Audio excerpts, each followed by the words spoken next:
Magandang araw sa ating mga kaining. So meron tayong may repair ngayon ng isang orbit fan. So ito mga kaining ay kinalasan ng may-ari. So hindi na niya binalik lahat. Ngayon, lalong natuluyan nung siya ay repair at nawala ng power. Ngayon, kinalas-kalas na niya itong mga kaining. Tapos hindi na niya na ibalik lahat. Tapos dinala na niya sa atin. So ngayon, ito naka-plastic ito mga winding. So orbit pan to mga winding. So tingnan natin kung anong nangyari dito. So ayun mga winding, oh, kalas-kalas na. Inalasin niya ito mga winding, ayan oh. So nandito naman yung mga tornilyo. So bagong-bago pa naman oh. So ayan oh. Tanggal na yung dalawang tornilyo dito. Kinalas na niya. So, standard pala itong mga winding, oh. Standard. So, ngayon mga winding, so ito yung ating ayusin ngayon. So, tichikin natin yung kanyang motor. So, ito yung kanyang capacitor. So, checkin natin yung capacitor niya. Kung meron pa ba siyang laman.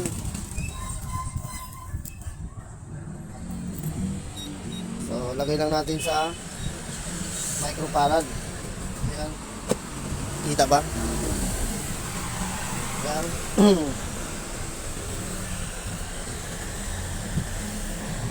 1.2. Tingnan natin. Silaw lang. Ayan o, 1.2. So, pwede pa yan mga winding. Pasok pa yan. Pero mas maganda para medyo matas-taas dapat konti. Pero pwede pa naman yan. Huwag lang bumaba sa 1K. So yan mga winding ay kakalasin ko itong motor na yan. Bubuksan na natin to. Ayan. Kakalasin na natin. So alisan natin ang tornilyo.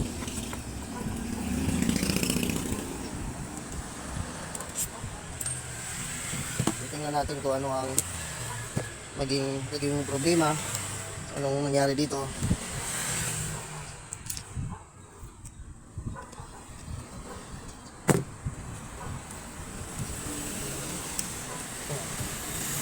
Masakit pa naman ang kamay ko. Kasi itong aking yung may tape yung aking kamay. Yan ang nadali ng matalas na ayun bagong-bago pa yung kanyang rotor. So ngayon itong motor niya, kaya hilahin lang natin. Isa natin kunti para makabuilo. So ayan anong ginawa niya dito. Tingnan natin yung kanyang fuse. So andito pa naman yung fuse niya oh. So hindi pa naman hindi pa naman pala binuksan oh. So nandito pa yung kanyang tali eh. So kinalas lang niya siguro. Baka hindi niya sinubukan. Bakala niya siguro dito sa may problema dito sa kanyang wiring siguro. Kaya kinalas niya. Pero dito sa motor, so wala naman tayong nakitang binago. So original pa naman lahat. Ayan oh. Nandito pa nga yung fuse eh. So, ibig sabihin mga ka-winding, ay itong motor niya ay hindi pa niya natanggal yung mga tali. Ayan o. So, kita nyo mga ka-winding. So, andun pa yung fuse. So, bakit kaya ginalas niya ito? Siguro, sinusubukan niya sigurong gawin. So, hindi na niya siguro tinuloy. Dating dito sa motor. So, itong mga ka-winding. So, kalasin natin itong kanyang tali. So, hindi pa pala nakalas niya itong mga ka-winding. So, original pa yung tali niya. At saka yung fuse nandito pa rin. So, dito siya sa sa unahan. So tingnan natin yung kung itong kanyang pinaka-common. Mag-tester tayo kung meron tayong makuha resistance. Ayan. Okay. So ayan, lagay natin sa kilo ohms. So ang common niya dito ay itong white. So, tingnan natin. Tapos white saka gray, tingnan natin kung meron siyang connection. So wala talaga. Tapos din sa red. Ayan. Lagay natin sa buzzer. Ayan, buzzer tick. So wala talaga mga winding, walang reading lahat. ngayon, itong kanyang fuse. Dito tayo mag-proceed sa kanyang fuse. Ito. Alasin na natin to. So dito tayo magkakalas. So itong pinakapuno niya dito sa pinagtalian. So wag tayo dito. So dito tayo sa unahan. Para hindi mahatak ito. Kasi pag doon tayo mahahatak lahat. So dito tayo sa bungad. So alisin na natin yung cable tie niya. Ayan. Tapos yung tali. So tingnan natin. So buti na lang hindi tinuloy itong inano ng mayari. Itong motor. Binuksan lang pala niya. Tapos tiningnan siguro yung motor. So hindi na ginawa. Hindi na diniretso. So sana fuse lang ang naging sira nito mga winding.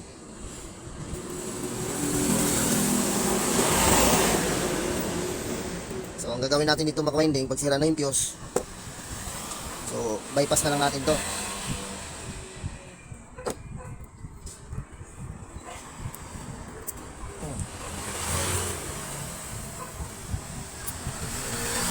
So pwede naman natin lagyan ng fuse ito. Kaso lang baka mag-back job, yun ang problema. Baka bumalik uli. At kasi yung mga fuse ngayon madali nang masira. So tandaanin lang natin itong mga winding at baka maputulan tayo. So ang gawin natin dito, so tanggalin natin itong fuse. So ilapit na natin. Ayan, lapit natin konti. Ayan. So itong puti, wala yan, seat yan kasi pag binili. Seat yan kasama yung metro. Oo, walang nabibili niyan. Oo. Kaya mga winding, may customer lang. Ako na mga winding ay natabunan nito. Andito yung fuse, naipit. So, alisin sana natin to para walang sagabal. So, ito yung fuse niya eh. So, ang gawin natin dito ay hindi natin maano, kasi matigas na ito, hindi natin maiangat. So baka maganda putol-putol pa yan. So tanggalin na lang natin itong fuse. Putulin na lang natin. Ayan, naputol na natin.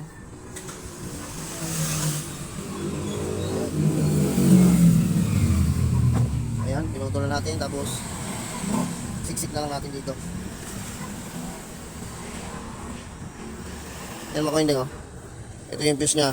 Ayan, so isiksik na lang natin yan dyan. Tapos itong pinagputulan natin, so ito yung pagdikitin na lang natin to. Dikitin na lang natin yan. Tapos lagyan natin ng ano yan, circable tube or spaghetti tube. Yan. So ilabas ko lang tong ulo nito, ay yung pinakadulo. So ilipan ko lang para magkadikit sila. So ito isa sumasabit eh. So inorong ko lang. So yan. Tapos usok natin to. Ilalim natin para maputol eh. Ayan. Para sila na magdidikit. Yung dalawa. Aray ko. So anong nangyari? Meron naputol animal. So meron naputol mga ka-winding. So hindi natin alam kung saan ito. Baka ito yung pinagputulan siguro ng yan, nakahatak ko pa. Ayan. Saan kaya ito? So dito siya nang galing mga winding oh. So ito pala mga winding oh. Dito pala kadugtong yan sa red. Ayan, dito pala yan. So ibig sabihin mga winding, yung fuse nito buo. At nak naman ang tiiting. So tingnan natin yung fuse. So naputol ko pa naman yung fuse. Ako, kaya tayo dyan. Hindi na kasi tayo nag-testing ng fuse eh.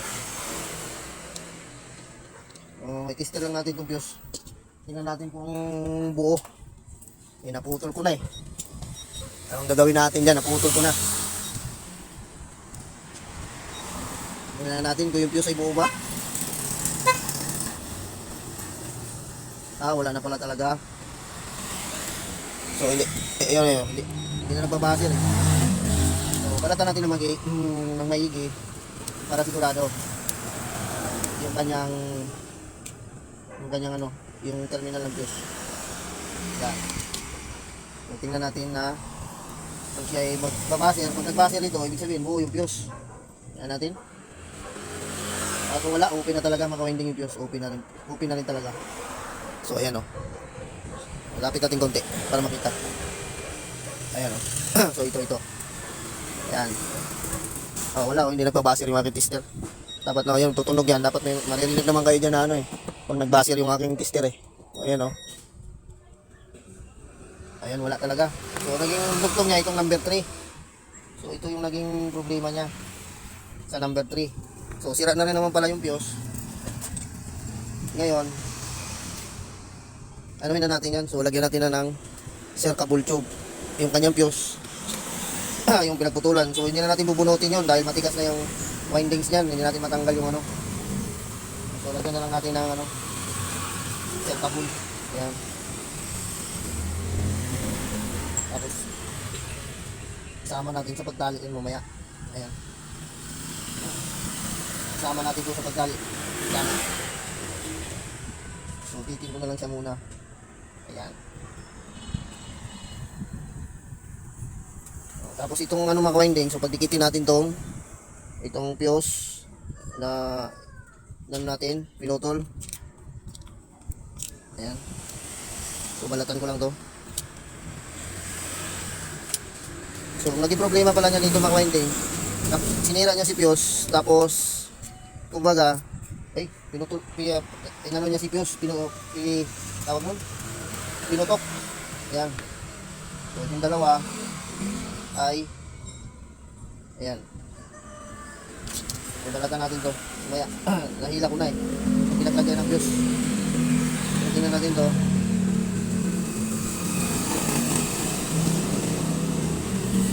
So, ilipan lang natin to. Ayan. Kasi ito yung common. Common ito. Yung dalawa. Common yan. Yung tig-iisa. Kasi yun yung ano. So i-direct na rin natin dito. Alisin na rin natin to. Ayan. So palitan natin to ng panibagong ano, tube. Tapos ngayon dito natin ihinang. Tuloy natin to.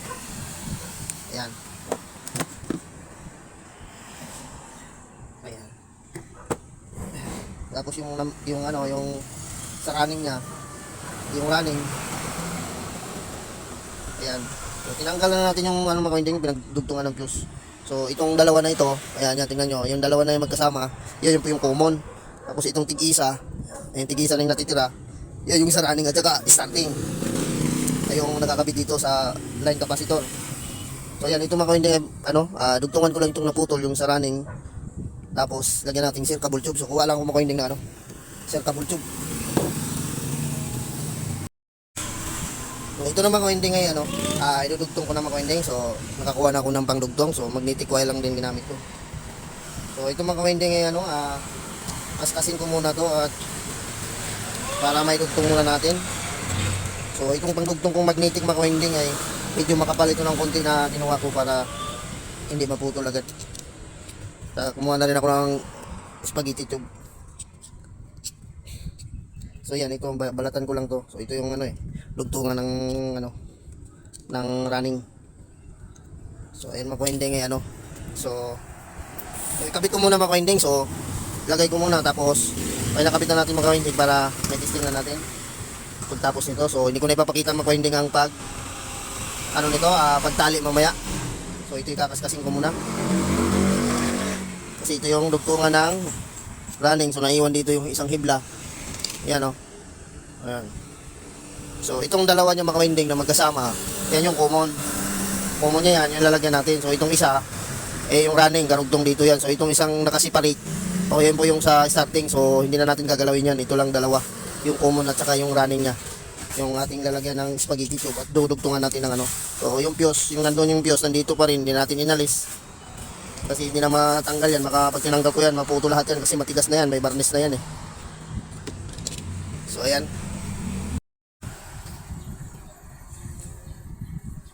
So ayan, lalagyan na, nadugtungan ko na ito maka-winding. So lalagyan ko na ng tube. So lapit natin para makita. Ayan. Ayan, para makita.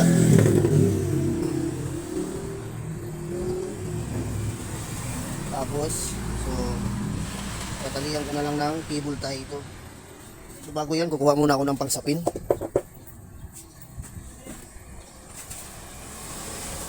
So, para hindi siya mag-init. Pag nag-init man, hindi mabilis mag-overheat. Overheat. So, kahit maliit lang yan. Okay na to.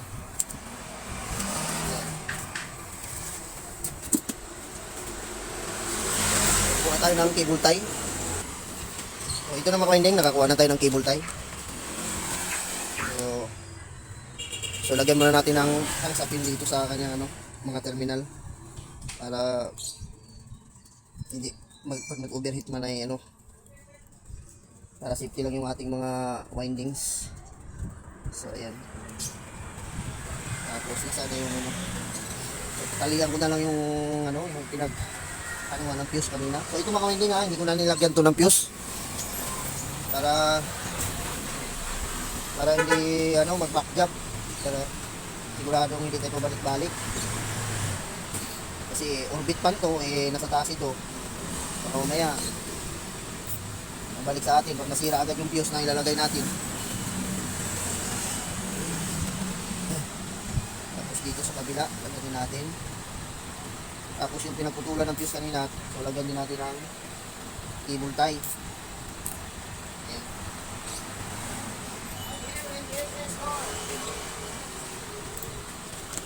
So dito banda yun, gilid. So talian natin to para siya maipit. Tapos tingnan natin kung meron na ba tayong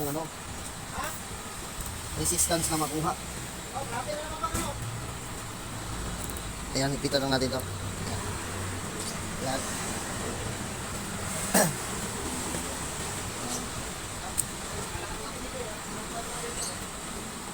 Tanggalin natin itong tali. Ayan. Tapos yung pinagputulan natin dito ng kanyang tali, so lagyan natin ng cable tie. Baka mamaya ay kumalas kasi yung tali ay hindi natin pinalik. Ayan. Okay na yan.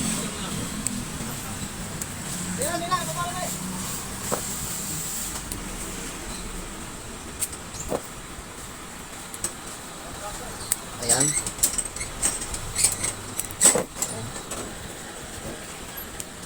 Ayan, okay na yan.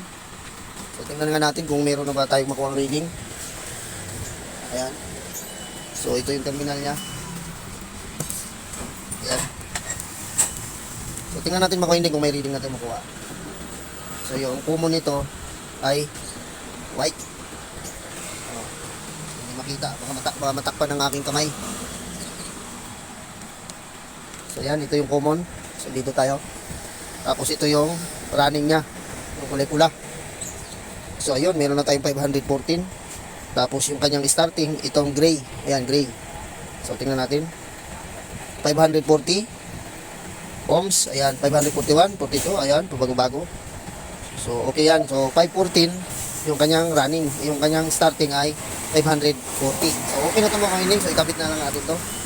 So hindi ko na pakita mga kawining ang pagkabit kasi yung madali lang naman. So para matesting na po natin. So ito na mga ka-ending, okay na. So naitali na natin at nai-wiring na po natin yung ating orbit fan. Ayan. So na-cable tie ko na rin yan. Tapos ito, may balik ko na rin yung kanyang cover. So yun, may testing na lang po natin. So ito yung kanyang line 192. So kuha lang ako ng extension para ito na lang gawin natin plug mga ka-ending at wala tayong nito. Yung switch nito ay nandun siguro sa may-ari nakakabit. So ito mga winding, may dumating pang isang electric fan habang tayo ay nagre-repair nito ng orbit fan. So ito mga winding ay testing muna natin. Tapos kuha lang ako ng extension natin na pang testing. Ayan. Tapos lang natin to. Yan. Medyo blurred pa. Focus mo yan. Focus mo yan. So alisin muna natin tong isang electric fan.